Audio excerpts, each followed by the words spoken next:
Well, I guess I first got into the sport back in about 1999, 2000 time. A friend of mine, Tony Angelo, had found videos on the internet of cars sliding around through corners.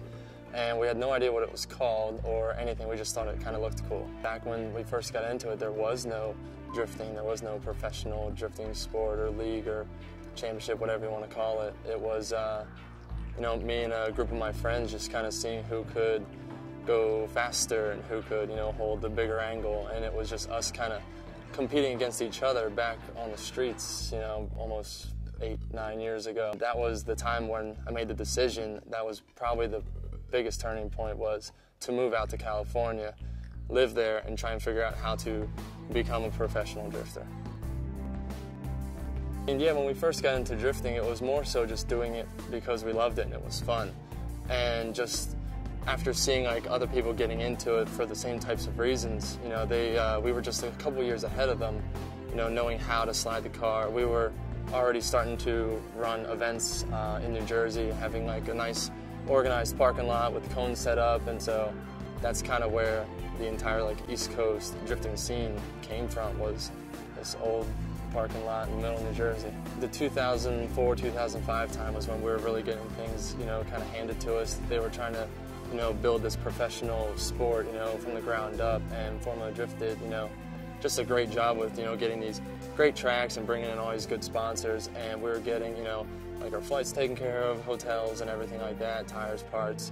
And around, you know, the end of 2005 into 2006 is when all these, like, you know, professional drivers started trying to get involved, and like more and more sponsors started coming in, and it really started to level the playing field. So as we're coming up to the end of this 2006, you know, rough year, we're trying to, you know, figure out what to do to kind of get a good showing at the end of the year, this last round, as we're going into the off season.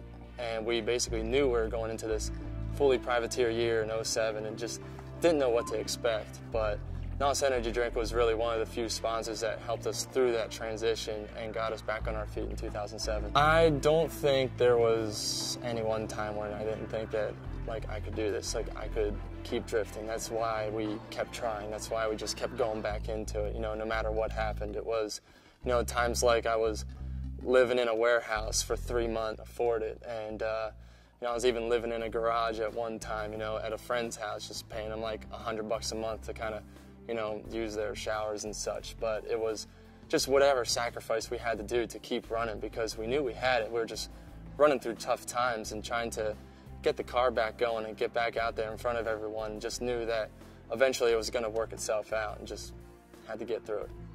Like when I was first starting to be asked for like an autograph, it was like at the track, and so it just kind of seemed fitting, I guess you could say, but it's just that it happened so quickly. It was only a few years from being a bunch of dumb kids, you know, like running around the street, to wearing, you know, racing suits and driving sponsored cars on racetracks. And it was a very strange transition for a lot of us. And even though like some of the guys in the sport came from professional backgrounds, like myself and some of our other friends, you know, we're just a bunch of dumb kids having fun, and now we're being paid to do it and just still doing it.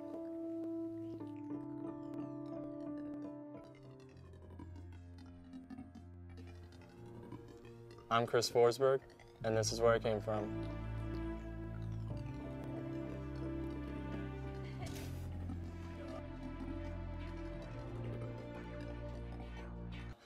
Well, I guess one thing most people don't know about me is I can't whistle at all. I can try as hard as I can, just... That was actually pretty good. I think that was like my best whistle I've ever done. That was weird. I was like, wait, it just worked.